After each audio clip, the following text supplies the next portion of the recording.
Hey everyone, Florida Man here, giving you guys a July update, let you know what I've been up to for the past couple of weeks, maybe 2 months or so since I last checked in with everyone. So I am in Ivano, Frankivsk right now. I've been here for over a month. I've been doing the van life now for, I'd say, about 2 months straight. So 2 months living in a van without Airbnb or apartment or anything. I might have slept on one bed or two during that time, but yeah. So what am I doing in Ivano, Frankivsk? 2 videos ago, I think I posted an interview with a Ukrainian student at We True Guns. We True Guns is a drone school in Ukraine. It's a drone organization. It's a social organization. It's a Romanska organizacja. And they have a nonprofit drone school. Now, the drone school itself is not directly tied to the military. The school itself is to teach anyone, civilian and military, about basic drone functions, how drones work.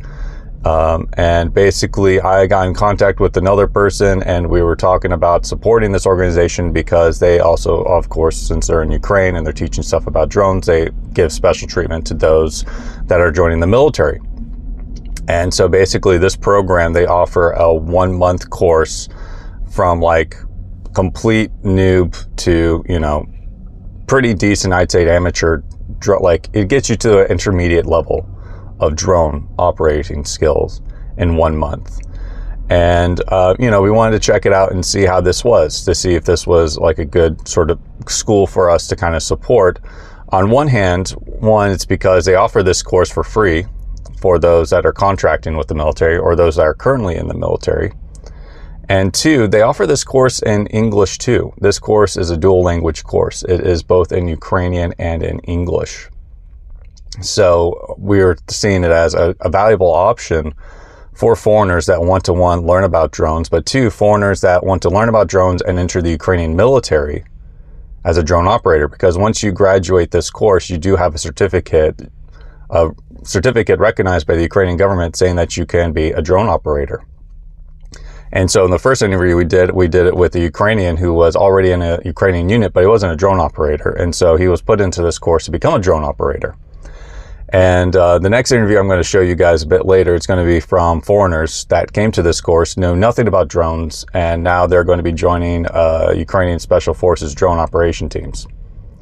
So it's a very good system. I like the idea because, you know, trying to figure out ways for me to continue helping, kind of expanding what I do in Ukraine.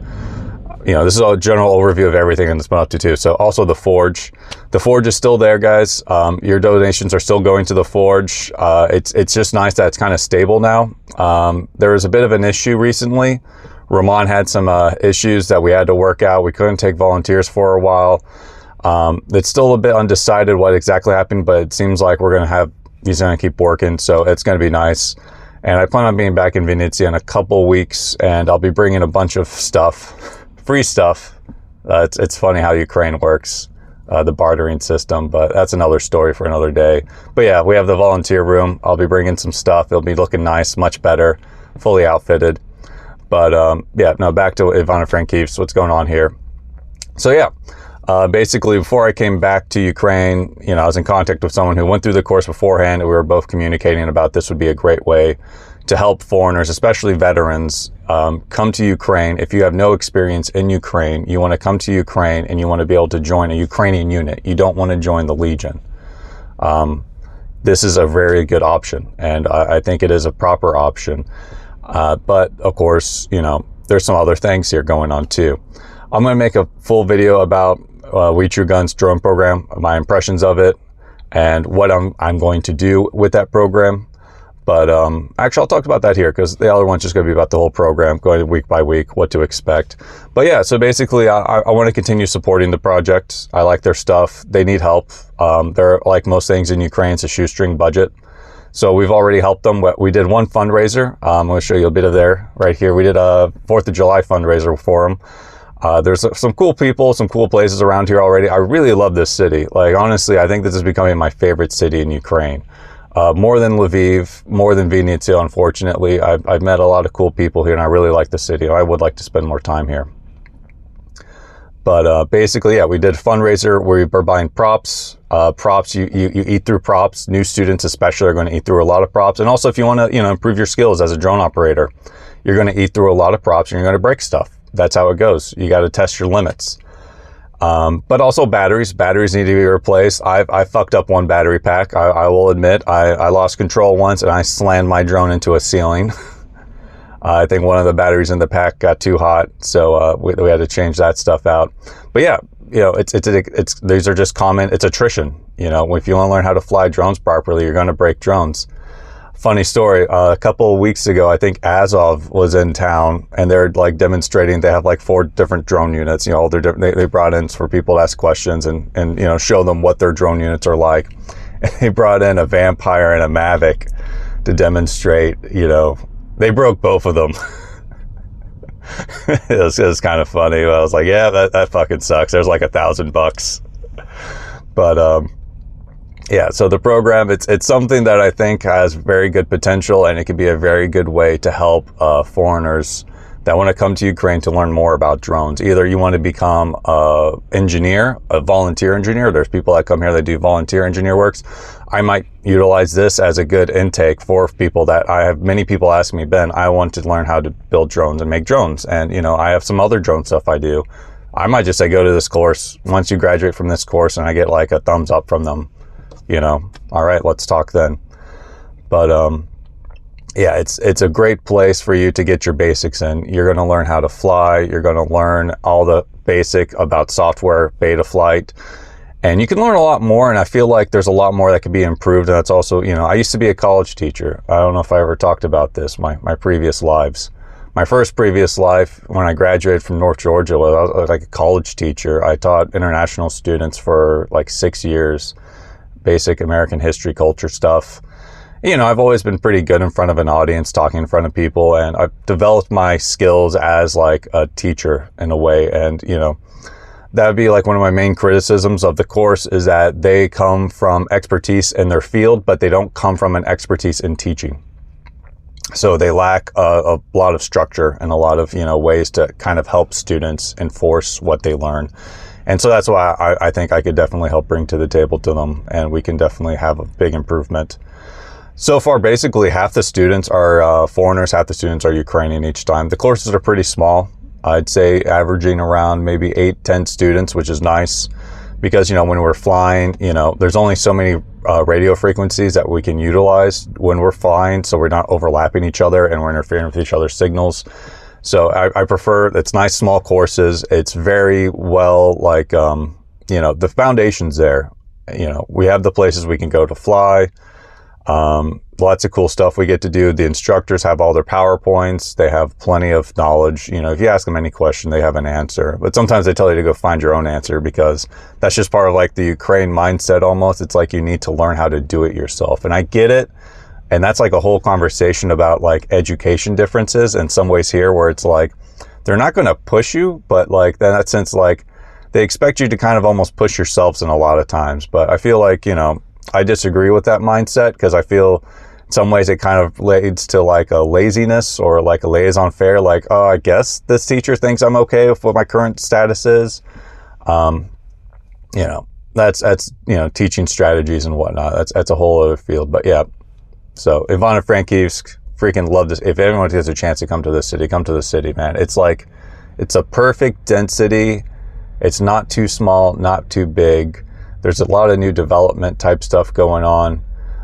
You got the Carpathians right outside of the area. And yeah, I've really taken a big liking to this city. So I really wouldn't mind if I kind of transitioned a bit more over to this area. We did get attacked. There was a decent attack several days ago. There's an airfield nearby where the F-16s fly all the time. You'll get to see F-16s fly overhead constantly. Like every day you're going to hear freaking planes, which is kind of weird for Ukraine, hearing planes fly over all the time.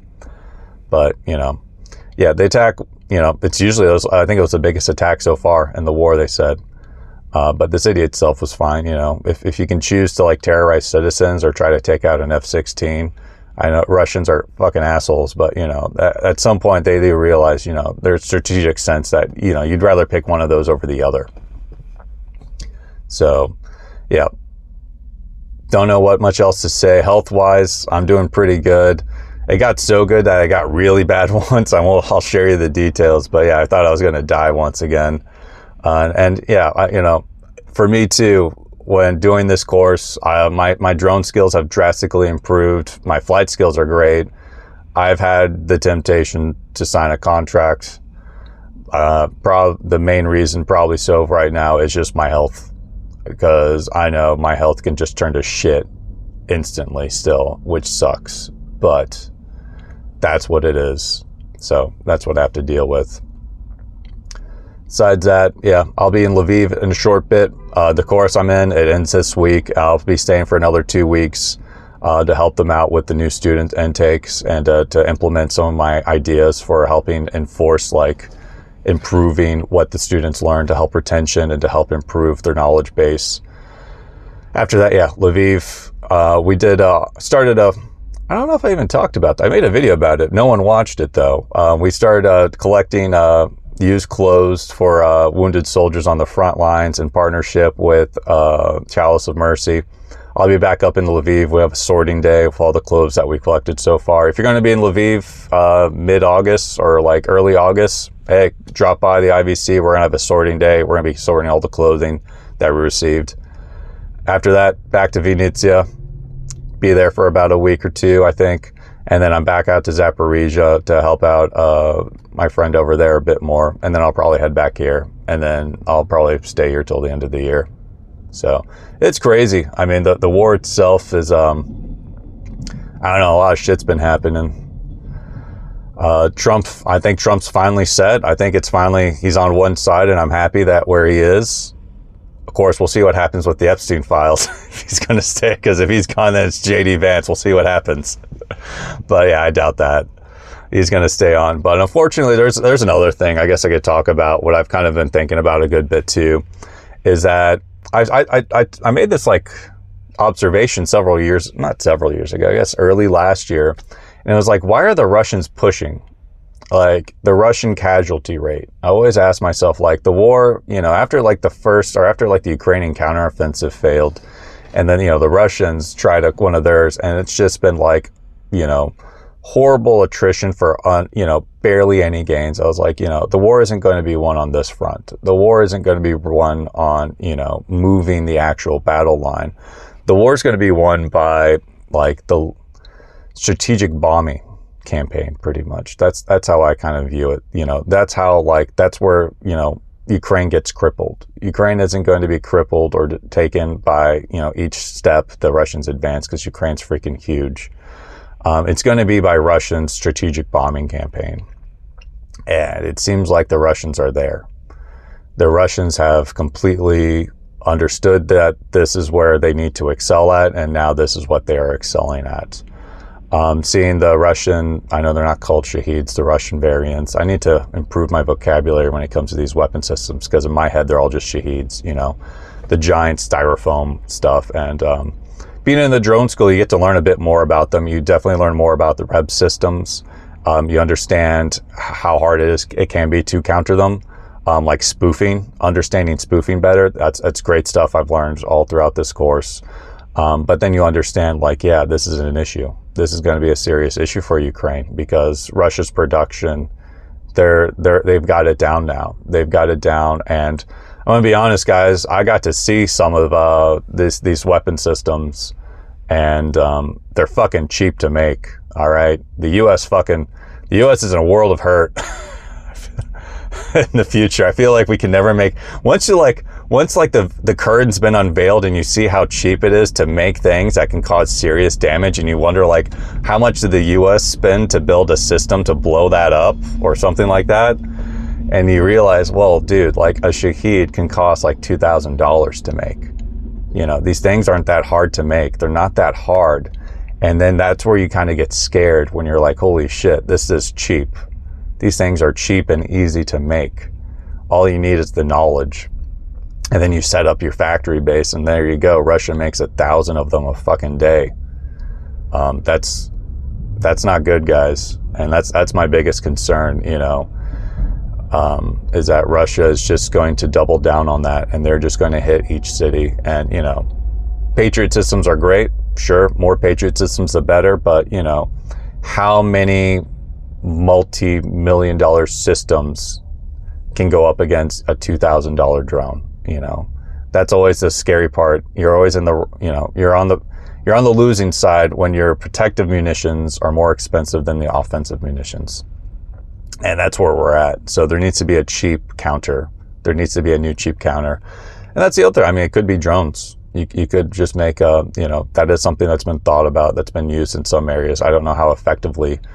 We're not learning anything about that. We're nothing learning about like tactics, like actual implementation, about like field doctrine about drones. That's not what this course is about, which is fine, you know, because that's a lot. And, you know, it's always changing. So maybe what these guys knew like 3 months ago is no longer valid for what's the current operation standard.